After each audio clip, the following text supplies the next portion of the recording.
시대와 함께하는 집 여시제 포럼에 와주셔서 감사드립니다. 미국, 중국, 일본, 러시아, 그리고 한국에서 오신 내외교민 여러분 환영합니다. 우리 인간의 역사는 길을 만드는 역사입니다. 우리는 새로운 길을 만들기 위해서 이 자리에 모였습니다. 저희는 함께 발전해 나가는 것을 저희 철학으로 합니다. 2016년도에는 동북아의 경제 협력을 위해서 많이 있었던 논문과 세미나를 1,400개를 연구 분석했습니다. 그래서 공통 분모를 찾아냈습니다. 하나는 도시간 연합, 두 번째는 에너지 협력, 세 번째는 북극 항로에 대한 공동 대응, 네 번째는 문화 협력이 필요하다는 공통 분모를 가지게 되었습니다.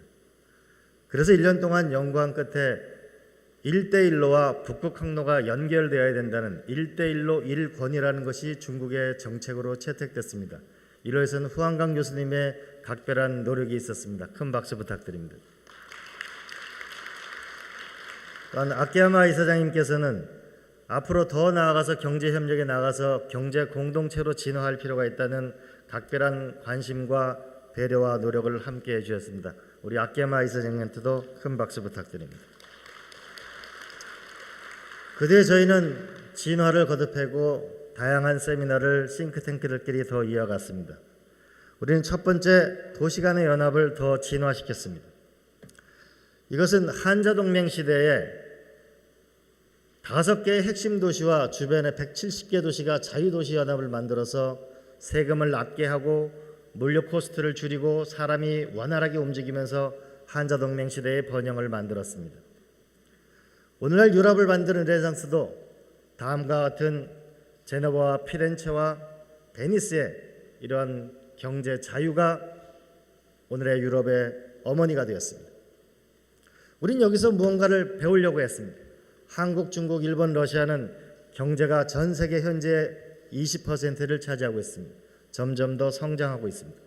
만약 이런 한국, 중국, 일본, 러시아의 이런 경제가 더 코스트를 줄일 수 있다면 더 협력할 수 있는 길이 무엇이 있을까 저는 고민해 봤습니다. 전 세계 물동량의 항구 도시의 10개 중에 8개가 한국과 중국에 일본에 있습니다. 어떻게 하면 더 협력할 수 있을까라고 했는데 각국의 지도자들은 그 해결책의 실마리를 가지고 있었습니다. 바로 경제 자유구역입니다. 각 나라의 체제는 유지는 해야 되겠고 세계화가 되면서 경제 자유도를 높여서 전 세계 자본과 사람을 끌어들이고 싶었습니다. 그래서 생각한 것이 경제 자유구역입니다. 중국은 7개의 경제 자유구역이 있습니다. 한국은 8개의 경제 자유구역을 만들었습니다.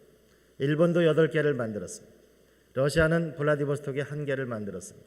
그런데 문제는 이 경제 자유구역에 자유가 없다는 것입니다. 우리는 이 경제 자유구역의 자유를 찾기 위한 위대한 도전을 시작해야 합니다. 우리는 한국과 일본의 동해안은 지름이 800km입니다. 서쪽 바다는 지름이 700km입니다. 그런데 예를 들어서 배 하나에는 2만 개의 컨테이너를 실을 수 있습니다. 기차로 가면 100개에 달린 기차에 2개씩 컨테이너를 실어도 100번을 하루에 달려도 2만 개밖에 실을 수 없습니다. 배는 그만큼 물류의 혁명적인 변화를 가지고 있습니다. 더군다나 뱃길은 기차를 닦는데 비용이 들지 않습니다. 길을 닦는데 돈이 들어가지 않습니다. 배는 자연이 만들어준 우리의 길입니다.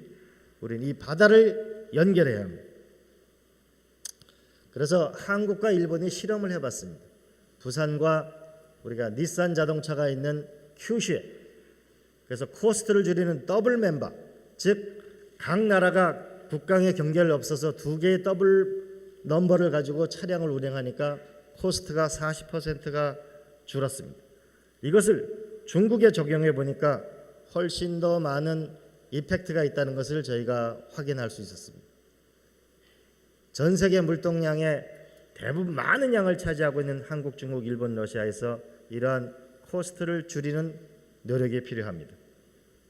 만약 이러한 노력이 있다면 한자동맹 시대의 번영처럼 우리도 아마 중국이 추진하고 있는 7, 한국 8, 8, 1 플러스 알파 수많은 항구 도시가 북극 항로 중심을 해가지고 거대한 새로운 지중해의 번영과 같은 시대를 열 것이라고 확신합니다. 이를 위해서는 각 나라 지도자들의 고민이 있습니다. 국가 체제는 유지해야 되겠고 경제의 자유는 만들어줘야 되겠고, 그렇다면 이 경제 자유구역 대 경제 자유구역을 시범구역을 하나씩 지정해서 거기서 물류, 사람, 금융 이것이 원활하게 이루어질수록 단계적 실천을 해 나간다면 이것이 나중에는 표준화가 될 것이고, 이 표준화는 전역으로 퍼지게 되면 새로운 번영의 시대를 만들 거라고 확신합니다. 이를 위해서는 한국에 이걸 책임지고 있는 김동연 부총리의 결단이 필요하고, 한중 FTA 고도화와 한러 한일 간의 통상 협상을 하고 있는 김현종 차관님의 각별한 노력이 필요합니다. 두 분을 위해서 우리 박수 부탁합니다. 그런데 우리 앞에는 더 큰 길이 기다리고 있습니다. 인류상 존재하지 않았던 길입니다. 인간은 길의 역사를 만들었습니다. 그래서 길 위에서 탄생했습니다. 실크로드는 아시아와 유럽을 연결하는 길을 연결했습니다. 콜럼버스 루트는 유럽과 아메리카를 연결하는 새로운 밸류 체인을 만들어냈습니다. 이제 북극 항로라는 새로운 밸류 체인이 인류의 문명 앞에 기다리고 있습니다. 전 세계 가장 빠른 루트가 기다리고 있습니다. 중국은 1대1로를 발표했습니다. 저희는 1대1로와 북극 항로가 연결될 때 1대1로의 정신이 그리고 유라시아가 하나가 될 거라고 생각합니다. 그래서 아시아와 유라시아를 연결하는 나비의 왼쪽 날개가 있을 때 인류 문명은 진화할 거라고 믿습니다.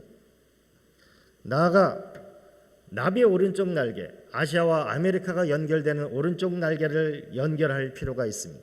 그러면 나비의 모양새는 생깁니다. 그런데 가장 중요한 인류의 문명사의 새로운 밸류 체인이 생기는 이 나비의 왼쪽 날개와 오른쪽 날개를 연결시켜서 분열과 고립이 아닌 통합과 미래로 나가는 새로운 인류의 문명사를 건설해야 합니다. 그런데 문제의 핵심은 바로 나비의 애벌레처럼, 나비의 몸통처럼 동북아에 그 핵심이 있다는 것입니다. 그래서 이 동북아의 미래를 열기 위해서 우리가 모이게 된 것입니다. 그런데 이런 수많은 동북아의 협력을 만들어내려면 우리에게 절실히 필요한 것이 에너지의 협력입니다. 모두가 불가능하다고 했습니다. 2차 세계대전 뒤에 처칠 수상이 연설을 했습니다. 유럽을 하나로 만들자.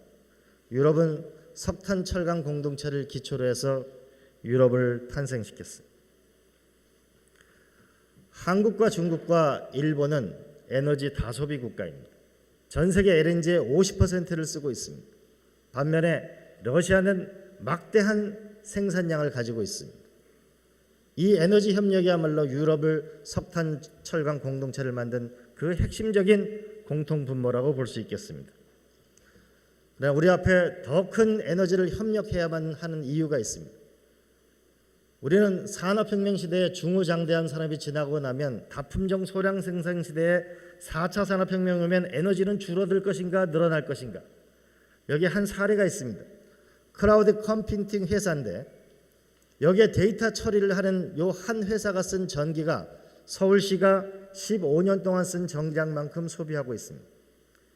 신기술 혁명이 진행되면 훨씬 더 전기 소비량이 높아서 2040년이 되게 되면 현재의 4배가 된다는 설도 있고 심지어는 40배가 된다는 설도 있습니다.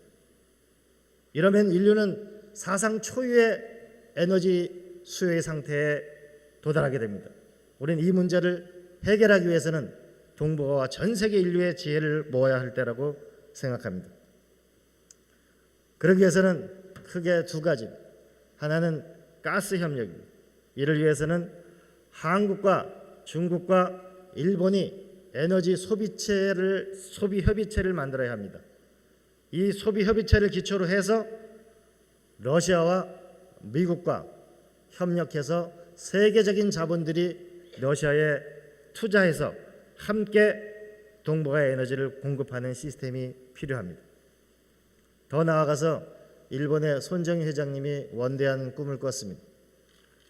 우리 마치 통합처럼 나라가 어려울 때는 그 나라 통화를 빌려서 통화를 안정화를 꾀하듯이 전기를 생산할 때는 30% 이상 하게 됩니다. 이런 전력을 나눠 쓰자 아시아 슈퍼그리드라는 원대한 구상을 냈습니다. 우리 한국, 중국, 일본, 러시아는 이제 아시아 슈퍼그리드라는 긴 도전과 여정에 함께 하기를 바라고, 이 자리에 계신 분들은 우리가 아시아의 에너지와 아시아 슈퍼그리드의 협력을 위해서 함께 실천해 주시길 바랍니다. 그러나 이 모든 것은 다 리더의 몫입니다. 리더의 꿈이 있어야 됩니다. 그리고 그 리더의 꿈이 결국 세상의 변화의 주역이 됩니다. 미국의 건국의 아버지들은 모여서 오늘날 미국을 탄생시켰습니다. 저기 러시아 서쪽에 조그마한 어촌을 페테르스부르크는 피터 대제의 꿈과 열망에 의해서 근대 러시아를 만들었습니다. 우리 오른쪽에 있는 우리 이웃 일본은 일단의 젊은이들이 사카모토 료마의 정신을 기초로 해서 메이지 유신을 만들어서 근대 일본을 만들어냈습니다. 도전이었습니다. 1929년 13명의 상하이에 모인 중국 공산당의 시작은 1949년도에 새로운 역사의 이정표를 썼고, 심천에서 시작한 등소평의 위대한 도전은 오늘날 중국을 굴기하게 만들고 있습니다. 모두가 불가능하다고 생각했던 1차 세계대전과 2차 세계대전을 치렀던 유럽은 지도자들의 결단으로 이유가 하나가 되었습니다. 우리 한반도도 6.25의 전쟁의 잿더미 위에서 수많은 지도자와 국민들의 노력 속에 오늘을 탄생시켰습니다. 모두 지도자들의 노력과 결단과 꿈이 있었기 때문에 가능했습니다. 우리는, 제가 이렇게 얘기하니까 많은 분들이 이렇게 합니다. 도시 간의 협력 좋은 아이디어다. 에너지 협력 꼭 필요한 일이다. 북극 항로 함께하면 좋은 일이다. 그런데 결국은 미국, 중국, 일본, 러시아의 최고 지도자의 최종 결심이 있을 때만 결국 이 프로젝트가 힘을 받게 될 거다라고 연구 결과는 얘기하고 있습니다. 우리 5분의 지도자를 위해서, 또 각자 계신 분들을 위치해서 설득하자는 의미에서 다시 한번 박수를 부탁합니다.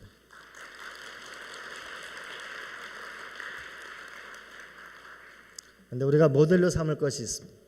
2번의 전쟁을 치른 독일과 러시아는 2000년부터 정상회담을 정례화하고 실무회담을 만들어서 매년 차곡차곡 신뢰를 쌓고 앞으로 전진하고 있습니다.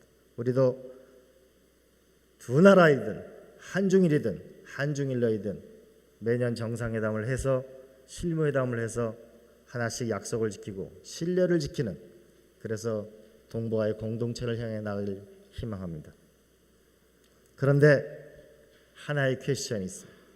에너지 협력도 좋고 도시도 좋고 북극 항로도 좋고 지도자의 결단도 좋다. 그런데 하나의 문제가 남았다. 이 동북아를 만들려면 하나의 문제가 남았는데 무엇이냐? 바로 북핵 문제입니다. 북핵 문제는 한반도만의 문제가 아니고 동북아 모두의 문제이고 세계 인류 문명의 문제입니다. 이 문제를 해결하고 지혜를 모아야 합니다. 그러나 인류 역사는 전쟁도 평화도 리더가 결정합니다.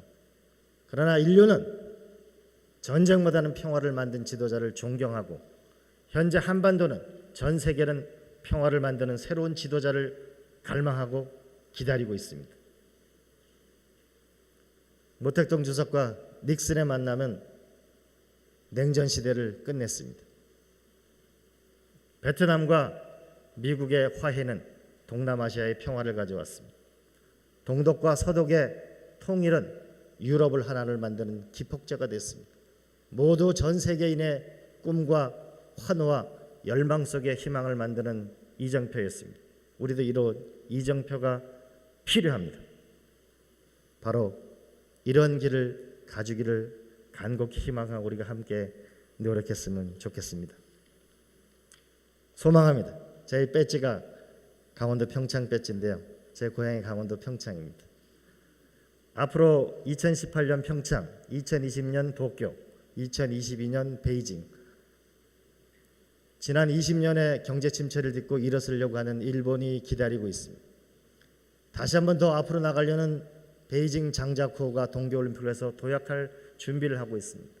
한국, 중국, 일본 세 나라의 4년은 결정적으로 중요한 시기입니다. 이때 우리는 평화가 필요합니다. 그래서 내년 2월 달에 평창 동계올림픽에는 이 각국의 지도자들이 참석하셔서 평화의 제전을 시작했으면 하는 간절한 마음을 신에게 기도합니다. 사람이 모이면 생각이 모입니다. 생각이 모이면 사상이 생깁니다. 사상이 생기면 세상을 바꾸는 힘이 생깁니다. 다시 한번 우리 한번 꿈을 가졌으면 좋겠습니다.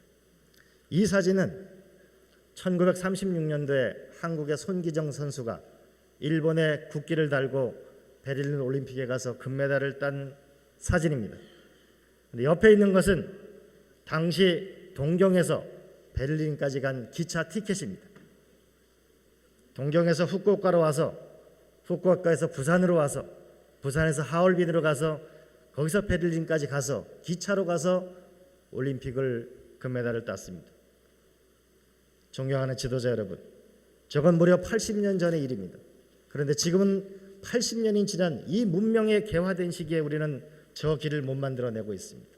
우리는 저 길을 단순한 한반도의 문제가 아니고 인류의 평화를 위해서, 그리고 나비라는 위대한 꿈을 위해서, 인류 문명을 위해서 우리가 함께 도전하고 토론하고 배우는 시간을 가져서 오늘 이 자리에 모신 분들이 먼 훗날을 마치 장모네의 그 연설처럼 이 자리에 계신 분들이 그 세계 인류 문명사를 바꾼 주역으로 기록될 수 있도록 함께 노력했으면 좋겠습니다. 고맙습니다.